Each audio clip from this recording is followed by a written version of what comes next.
to the Friends of Sears Island as well as Carver's Library for sponsoring the presentation. And of course, thank you to all of you for coming. Tonight, we're going to take a small photo journey through the year, and we're going to make short stops and detours to look at some of the natural history phenomena that I enjoyed photographing over the last 12 months. So if we could go to the next slide, please. And this is going to be a little learning curve here for us to all work together over the distance. But this is a picture of me, as usual, crawling, climbing, and waiting to get better looks at and photos of the things that interest me. I am a Maine guide, a master naturalist, and an explorer of pretty much everything outdoors. So if you enjoy what you see tonight, there are many more photos on my website, my Instagram account, and my blog.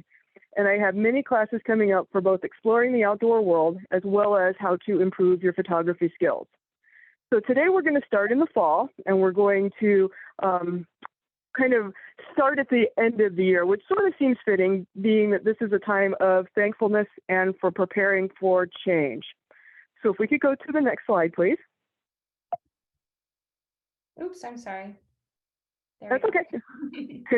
As I said, it'll be a little bit of a learning curve here. So for humans, fall can be a time of reflection, which is kind of shown here in the reflection of the birds. For wildlife, it's a time of preparation, fattening up, and getting ready for the hard times ahead. So we can go on to the next slide, please. One amazing event that we have here is fall migration. We all look forward with anticipation to the spring migration, and although it's bittersweet, the fall migration is really interesting. Fall migration typically starts in August, with peaks in September and into October, and even lasting into November.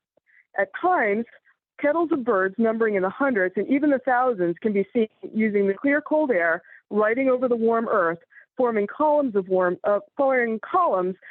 with the birds being boosted up on this warm air and reducing the effort that they need for flight. If we could go to the next slide, please. These birds typically move primarily during the day, especially during sunny days with winds that are out of the north.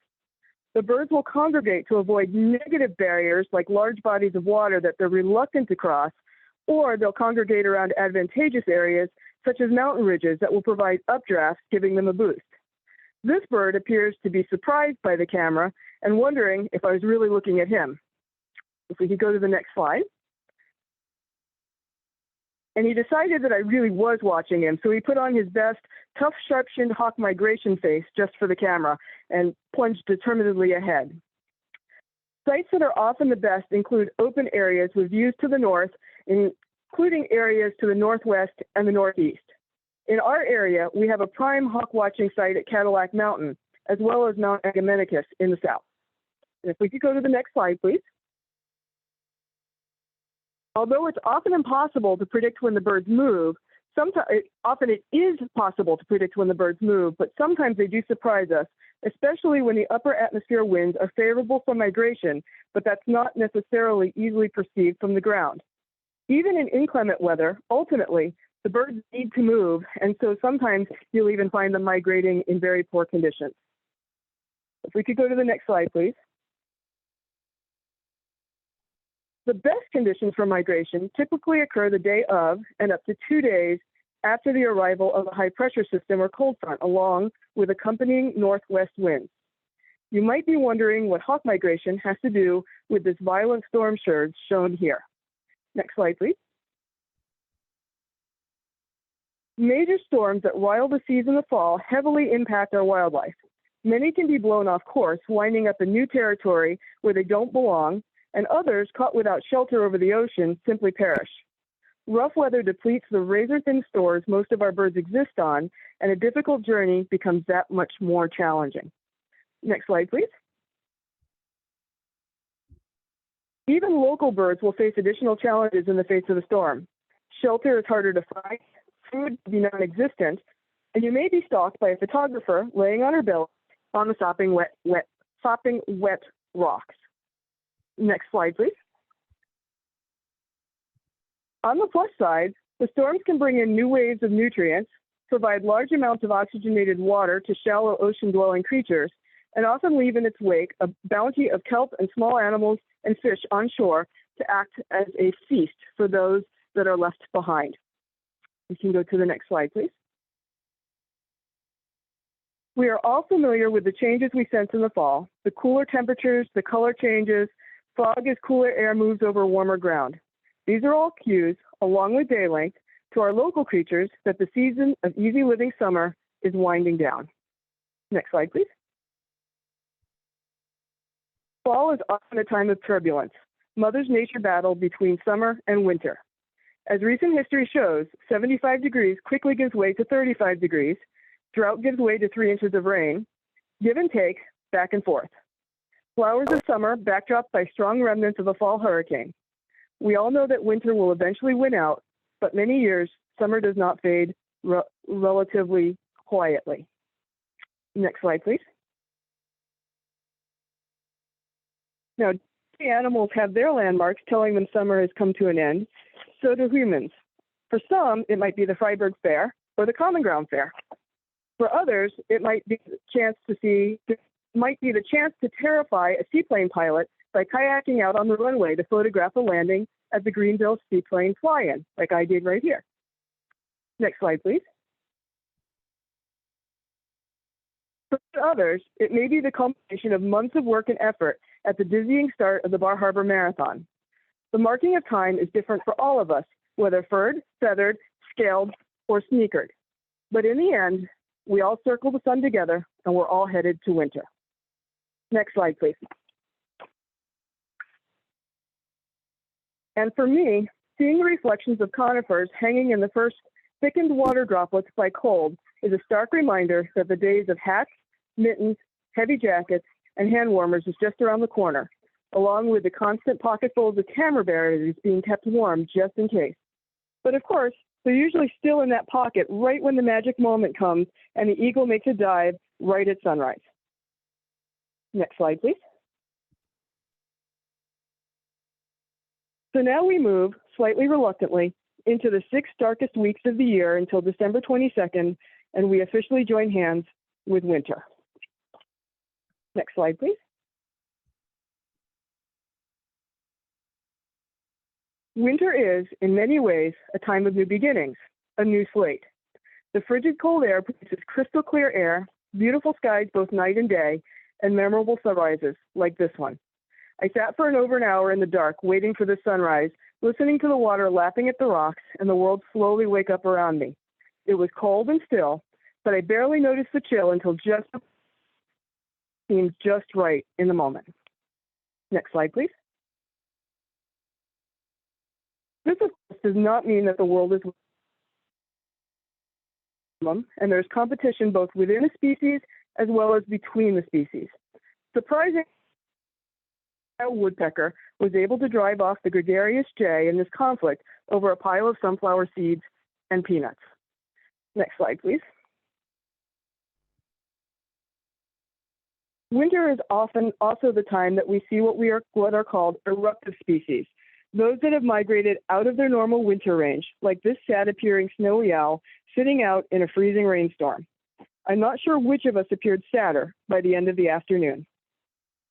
Next slide, please. We don't really know exactly what triggers an eruptive year for different species, but many feel it is tied to the wild food crop availability in the bird's home range. This year saw a very poor boreal cone crop, and it's predicted to be a very heavy eruptive year. Evening grosbeaks and red crossbills have already been noted in increased numbers in our state.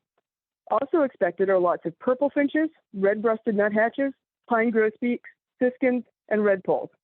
It's definitely a good year to sit out extra black oil sunflower and Niger seeds. Next slide, please.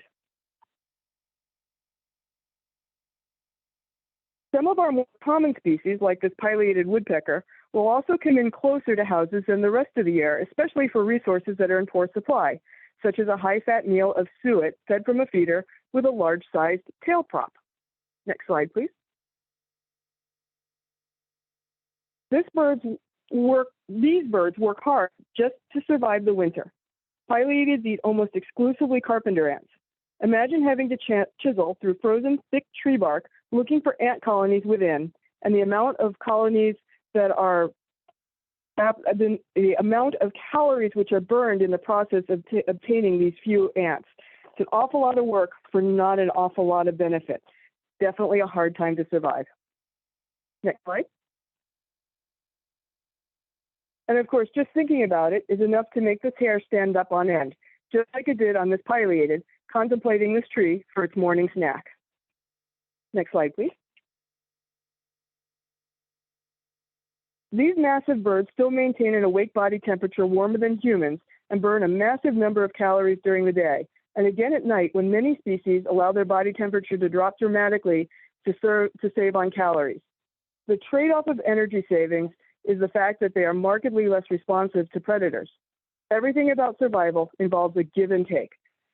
Even if you burn less calories, you may be eaten by a predator, but if you stay awake and you stay guarded against those predators, you may not have enough calories to survive the winter. It's definitely a difficult choice for these animals to make.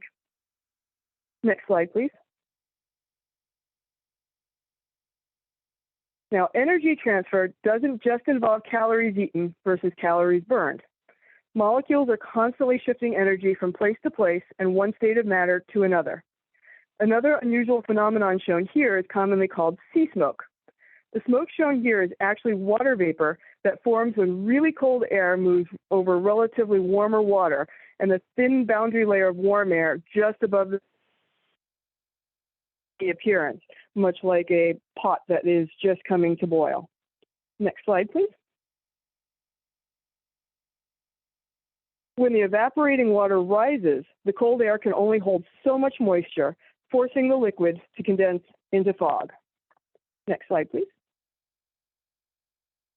In reality, this phenomenon is actually the opposite of fog, which occurs when warm air moves over cold water.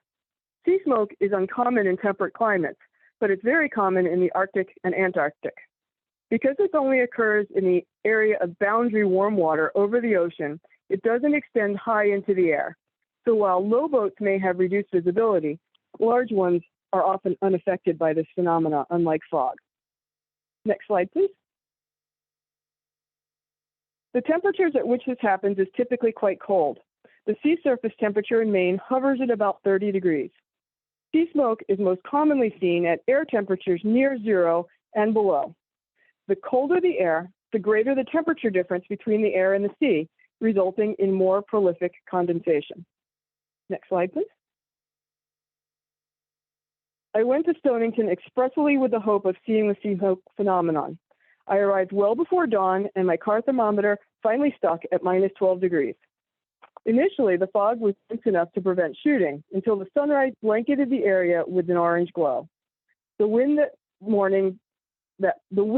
morning created rising, turbulent columns that were fascinating to watch. I do think it took me most of the day and quite a few hot chocolates before I even remotely regained feeling in my fingers and my toes. Next slide, please. Another very enjoyable and remarkably cold late winter, early spring activity is watching the Milky Way. Sure, this can be done in summer too, but the stories are much better when they involve a 3 a.m. trip in the dead cold of the night to witness the stark sky phenomenon. And quite honestly, as hard as it is to roll out of bed at 2 degrees and 2 a.m., when you know you could do it at 60 degrees and 10 p.m., the sky and stars are much clearer on a very cold winter night. Next slide, please. Watching the Milky Way on the coast to the sound of gently crashing waves in the quiet of night is almost a surreal experience. On this night, I had been leapfrogging the fog, creeping in on its cat-like feet, and finally settled ahead of it enough to get a few images, and then to watch it steadily but slowly swallow my view. Next slide, please. The Milky Way is our galaxy, and it's shaped much more like a plate and not a sphere, as many people normally think about it. Although readily visible in the dark place with the naked eye, the long exposures of the camera bring out much more of the color, as well as many more of the stars. For example, I could not see the reflections in the water with my naked eye on this picture, although from the stillness of the night, I knew I would see them through the camera. Next slide, please. Our solar system lies partway between the center and the rim of the galaxy, which contains between 100 and 400 billion stars. Milky Way is the band of light formed by these billions of very distant stars that are visible as you look across the galactic plane. Next slide, please. There are definite times of the year when it's impossible to see the Milky Way in Maine, primarily in early winter when it's above the horizon during the day. But in late winter through mid-fall, it will be visible at the same point every clear, moonless night. Next slide, please. Maine is a very lucky place. A remarkably dark sky is needed for good looks at the Milky Way. We have several dark sky spaces, including one near Katahdin, and a very large one called the Atlantic Ocean. The trick is just to get away from city lights enough to see it. Next slide, please. The center of the galaxy is the most colorful and photogenic part of the Milky Way. It lies between the constellation Sagittarius and the Scorpius. It appears to rise and set as the Earth rotates. Next slide, please. Even small changes in position or exposure can change the look of the Milky Way and the colors seen in the photo. Next slide, please. When shooting this picture, the photographer is shooting the photogenic gas and the dust clouds close to the galactic center. Next slide. The galactic center is the most prominent in the late spring, summer, and early fall, so it certainly can be enjoyed without having to freeze at 2 a.m. in February. Next slide, please. Keep in mind when looking for and photographing the Milky Way that the sky will always be brightest near the horizon and darker as you look up. The most stunning pictures are often when the Milky Way is high above the horizon. Next slide, please. It is best shot between astronomical dusk and dawn when the night is at its darkest. The Milky Way is easily ruined by extraneous light. Not to ruin your enjoyment of this particular photo, but the orange glow is the light pollution created by a single building between my position and the horizon. Although I liked how it looked, it does drive home the impacts of even a little bit of light pollution. Next slide, please. On this particular night, the rising of the moon ended my ability to shoot the Milky Way. But like everything in life, where a door closes, a window opens. I spent the next several hours working with moonscapes instead. Next slide, please. And as the moon gives way to the sun, the dark sky area near Katahdin gives way to a pink cast on the mountain, followed by a stunning white, sheer series of cliff faces. Next slide, please. And if your timing is good, you may be lucky enough to witness the sun bursting through a crevice in a dead tree. Although the tree is no longer alive and no longer standing, it still provides habitat, shelter, and food for countless species. Next slide, please. Much as the hardworking fishermen in Maine provide the bounce of the sea to hungry people and colorful scenes that equally feed the eyes as well as the soul. Next slide, please. Much of the colors of the lobster pound feed the eyes. The quiet pride and patriotism and love that went into this barn for this horse provided warmth for the soul during a bone-chilling midwinter snowstorm. Next slide, please. One of the few species that often seem unconcerned by the harshness of winter are the sea ducks, who congregate in sheltered bays and river mouths. These eider were already beginning mating rituals and calls despite the frigid air and water temperatures. Next slide, please. And as winter comes to an end and starts to relinquish its grip, solid water slowly starts to transition to liquid, and drop by drop, the world starts to throw and change yet again to the more hospitable conditions, looking forward to spring. Next slide, please. Spring is another season of turbulent change, but we often embrace this turbulence, knowing that we're edging towards warmer, sunnier, longer days, as well as balmy nights. Next slide, please. Somehow, everything seems fresher, prettier, and newer as spring takes hold. Boats return to the water, familiar birds return to our yards and skies, and things all seem to come back to life after a long, prolonged season of rest. Next slide, please. One migration that might not be top of mind is fish migration.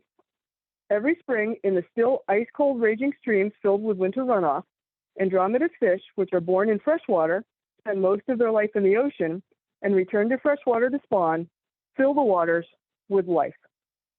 Next slide, please.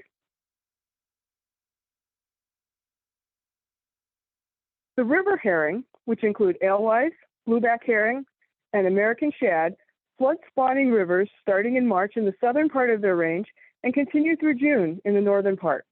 They arrive by the thousands, each female able to lay a staggering 300,000 eggs, resulting in approximately 1,000 surviving alewives per female. The sheer numbers and their determination to swim against the torrents is absolutely incredible. Next slide, please. They bring with them a vast array of other wildlife. Being very high in fat, they're a valuable early spring food source for seals, gulls, osprey, eagles, cormorants, and herons. At other points of their life, they feed cod, haddock, bass, bluefin, tuna, dolphins, porpoises, and whales. They're also commercially harvested as lobster bait, as well as being used for human consumption. Next slide, please. The alewives return to spawn at roughly 4 to 6 years of age and will stop the upstream journey in lakes and ponds to spawn before returning downstream to the ocean until the following spring.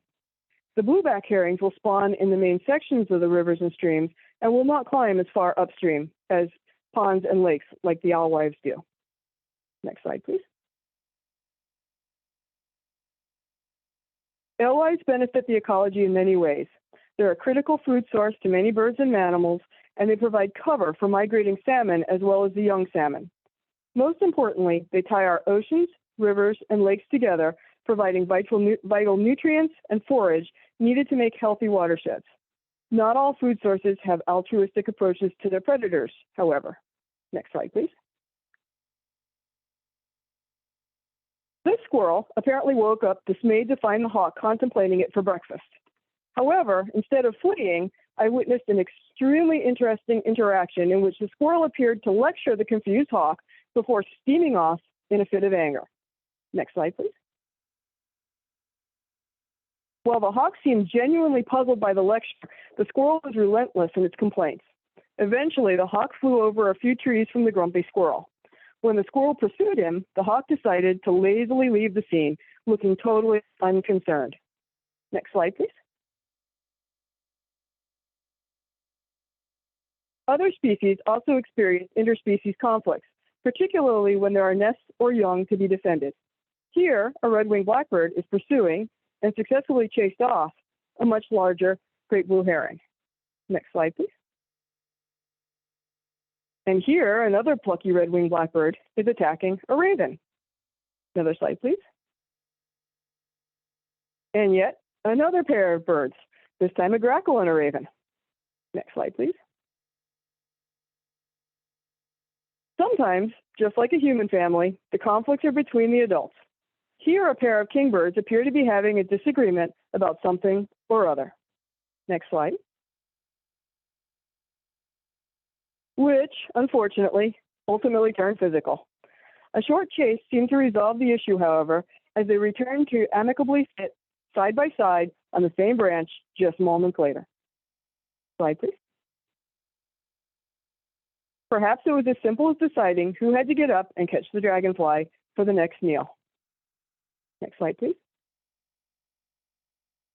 But spring isn't all about conflicts. It also brings with it the gentle crashing of waves on the rocks. Next slide. Streaming clouds across the night sky on a warming southerly wind. Slide. And the melting snowpack rushing to fill our rivers to ultimately end up in the ocean. Next slide. Spring low tides permit access to the interior of sea caves, which are otherwise obscured by water, yielding amazing sunrise starbursts. Next slide, please. As well as the surprise of turning around to realize you aren't alone. Your shadow is standing there and watching your back. Next slide, please. Even a cloudy morning that's nice and warm brings its share of visual delight. Next slide, please. These delights are especially if you take the time to stop and look at the small things around you, the ocean's version of stopping to smell the flowers. Next slide, please. Of course, for a bird in the spring, your work is never done, whether you're again in search of dinner or, next slide, a male wood duck helping to scout out cavities in which to establish a nest. Next slide, please. Even beautiful nights will be filled with the call of migrants traveling on those breezes from the south, if only one takes the time to stop and listen and look. Next slide, please. The snowy egret is busy hunting in order to try to regain some of the weight it lost during the long, hard migration. Slide. But that poor wood duck still hasn't found the perfect home to satisfy his mate yet. The market on dead trees is poor, and many people do not realize that their habitat value is high, and they pull them, removing with the tree the only nesting option for many birds and animals, such as this beautiful male wood duck. Next slide, please. And with another sunset, the frantic activity of spring rolls into the more organized and deliberate approach of summer. Next slide, please. Summer brings about the pinnacle of the cycle of changes, the culmination of what the year leads to: young fledging, an abundance of food, and more lenient temperatures, and time to prepare for the clock face to once again turn to fall. Next slide, please. For humans, it's also a time of plenty. Gardens abound, farmers' markets are ripe with food, and fresh seafood can be found up and down the coast in roadside stands. Next slide, please. It's a time of vacations, of memories on the beach, and times of leisure. But for some species, it's the busiest time of year, for they must make hay while the sun shines. Next slide, please. In the end, summer is the season of the insect. For many species of bugs, there's only a short period of time to complete a life cycle and sow the seeds for the generation of next year. Next slide, please. Other species, too, have sown their seeds for the future. This otter and her mate devotes each summer to raising their young, which delight me each season as they frolic around my canoe. Next slide, please. Another source of delight is the annual appearance of jumping spiders, who are so friendly and so interesting to watch. Some seem as curious about me as I am about them, and this one even tried to box with the camera using his pedipalps. Next slide, please. But the star of every summer has to go to the shorebirds of Maine. This state endangered bird has several protected nesting areas along the coast where their needs are met. Protected sand beaches characterized by highly dynamic areas of accretion and erosion, sparse vegetation, coarse sand, gravel, and bits of broken shells. They're typically characterized as baymouth barrier, spits, and salt marsh complexes. Early in the season, the sight of a tern incoming from the ocean often leads to, next slide please, part of the mating ritual of the least tern, in which they feed their mate fish.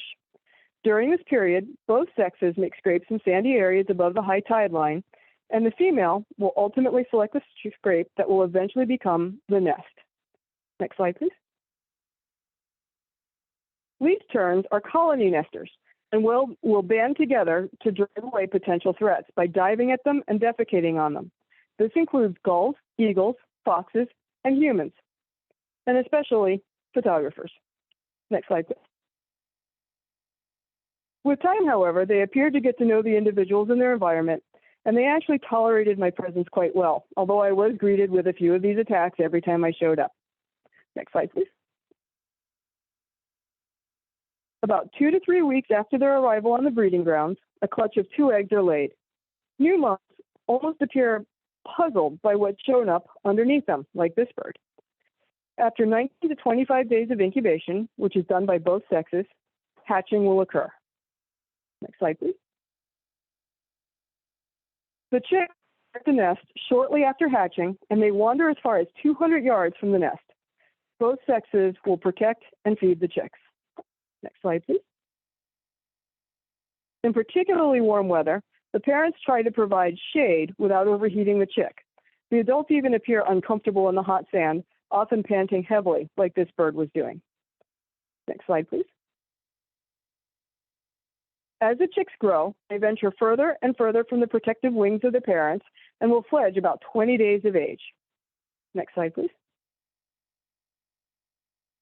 With time comes grace, but not yet. Next slide, please. This little tyke raced at top speed to greet an incoming parent, only to faceplant just moments later. Next slide, please. But they do quickly learn who brings the groceries and that the early bird gets the fish.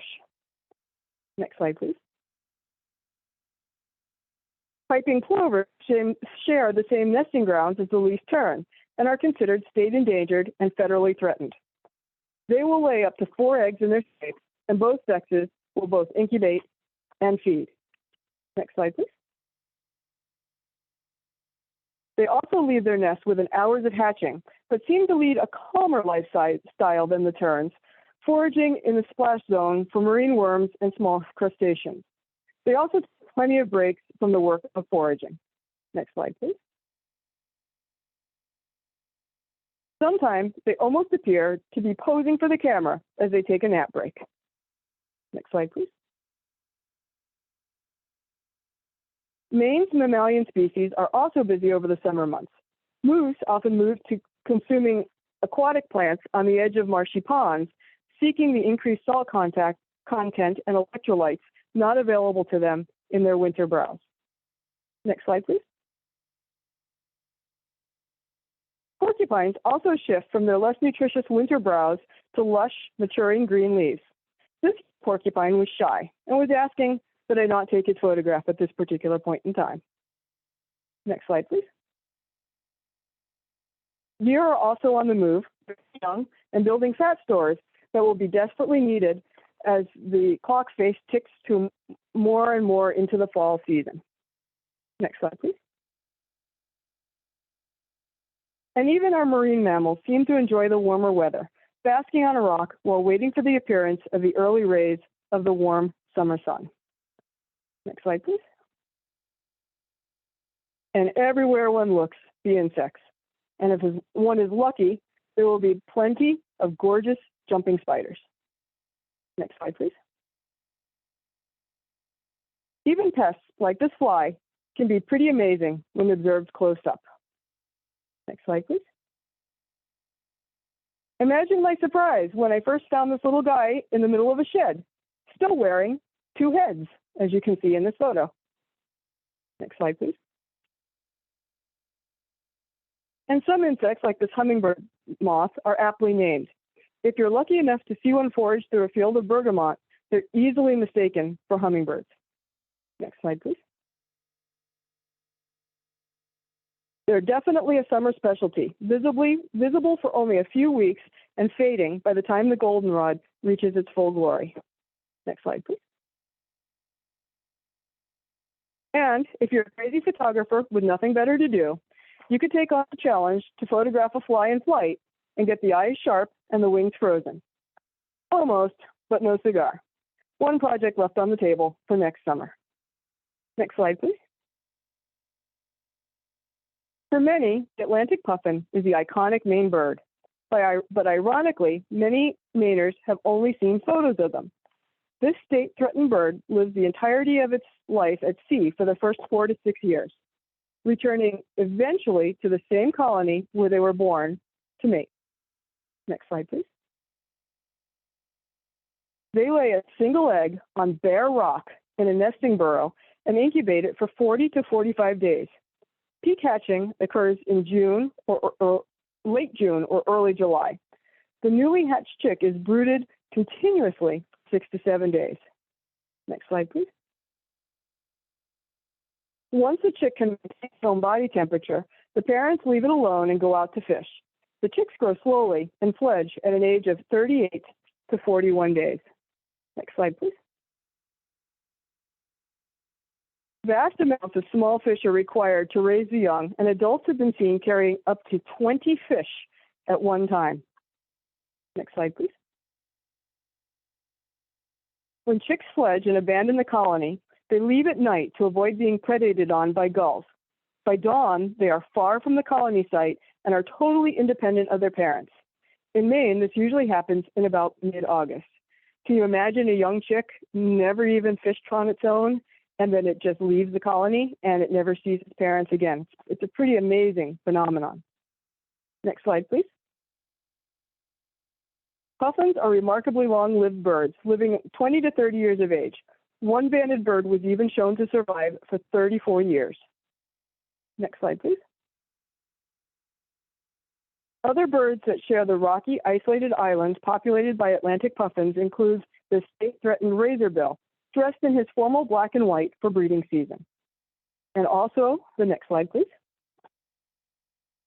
Guillemots, which is seen here carrying food. Guillemots are handed, so they will always face their prey, either to the left or to the right, with the head facing one direction or the other, and they're consistent. They always carry their prey in exactly the same fashion for an individual bird. Next slide, please. These birds all prefer colonial nesting, which helps to protect the young of all of the species through the eyes of many looking out for predators. Next slide, please. On the extreme opposite side of the spectrum is the common loon, which defends a territory on average of about 100 acres.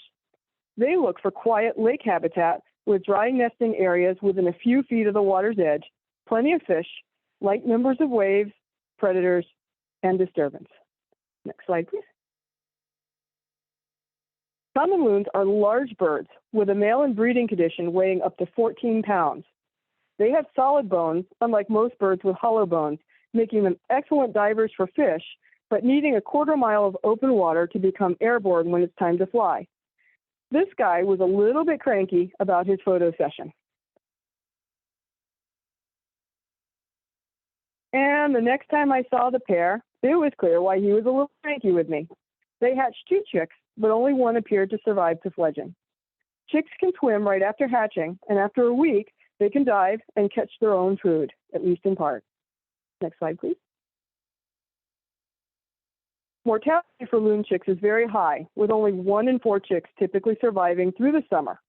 Young birds stay with their parents for 10 to 12 weeks, or as long as they possibly can. Next slide, please. Raising chicks is a full-time and difficult job, and both parents work to feed and protect the young. A family of 4 will consume over 900 pounds of fish during the 5 to 6 month breeding season. As the days shorten in August, the adults gather in large flocks and the parents abandon their chicks, leaving them to fend for themselves. Young birds will wander for about 7 years before returning to the lake on which they were raised to settle in and look for a territory as well as a mate. Next slide, please. And now we've come full season. The hummingbird is starting to sense that the warm rains of summer are turning to a colder fall rain. Slide, please. As the summer winds down, our species also move back into fall mode. The mating crickets sing slower, quieter songs, eventually to cease altogether. Next slide, please. The otter pups are starting to leave their parents and look for their own territories. The moose and deer begin to spend more time off the lake edge and move back into the woods. Next slide, please. Ferns have left for Central and South America, while the plovers have gone to the Bahamas and West Indies. The puffins, razorbills, and guillemots, as well as loons, have all headed out to sea. What a harsh place to choose to spend the winter. Next slide, please. Our hummingbirds will stay until the nip of fall starts to freeze the sugar water we set out for them. Even at that, some of the harsh fall storms blow birds of all species into unexpected places, which is why many recommend leaving hummingbird feeders out through until Thanksgiving. Next slide, please. Slowly but surely, the clock face ticks towards fall and winter, the season of change, of preparation, and of harder times to come. Next slide, please. But for today, we take our lesson from feel the warm and the rain and enjoy the day as it is. The seasons of challenge help us enjoy the days of plenty. No one can know what tomorrow will actually be. Next slide, please. Each sunrise is unique, an event that can never be repeated, much like every moment of our existence. Our animal companions don't share our baggage over yesterday or tomorrow. They live for now and for the moment. Next slide, please. And even the young porcupine decided to come curiously explore and pose for a photo. Thank you for attending tonight, and if you have any questions, I'll be happy to try and answer them. If we could go to the last slide, please. This is me again, and I hope you enjoyed this presentation. If you would like to see more images or information on any of my upcoming classes, please feel free to contact me through my website, and I'd be happy to try to answer any questions that you might have at this point. Well, thank you, Sandra. That was really wonderful to see, just like go through the seasons and see the wide range and like the incredible variety of photos you've taken. That's really impressive and beautiful work. Thank you. Looks like you might have a question. Oh, someone's saying thank you, wonderful presentation and beautiful pictures. So if anyone has any questions, feel free to type them in the chat box at this time. And yeah, I'm gonna stop sharing my screen. One thing I was curious about, Sandra, was where do you recommend seeing the alewife migration? Like, I know of a couple of spots I've heard, but are there places that you go in particular, like to take those photos? Or one of my favorite spots locally is Blackman Stream in Bradley. It's quiet. You can come right up on the fish. Those pictures that I took were right from the shore, pretty much underwater. So you can get very close to them, and it's just a really nice place. Damascotta Mills is also a nice spot, but locally, Bradley's right around the corner for me, so it's a nice, easy place to go. Yeah, nice and close. Great. Couple more just comments of people saying thank you, amazing photos and stories and interesting facts and that sort of thing. So yeah, I think unless anyone wants to type a question right off, I think we'll probably wrap up for this evening. But thank you all for taking the time to join us, and thank you, Sandra, for all the time that you put into this presentation and all the great information that you shared. Thank you. Well, hopefully everybody enjoyed it. I think we all did, and we all feel a lot more appreciation for Maine going into winter time. Reminds us of what's to come. We're going to need it tomorrow. Yeah, it was appropriately timed, I would say. So, all right. Well, thank you, everybody. Have a good night, and hopefully we'll see some of you on here for our next Zoom. Yes, thank you so much. Thanks for Take care. coming. All right. Bye-bye.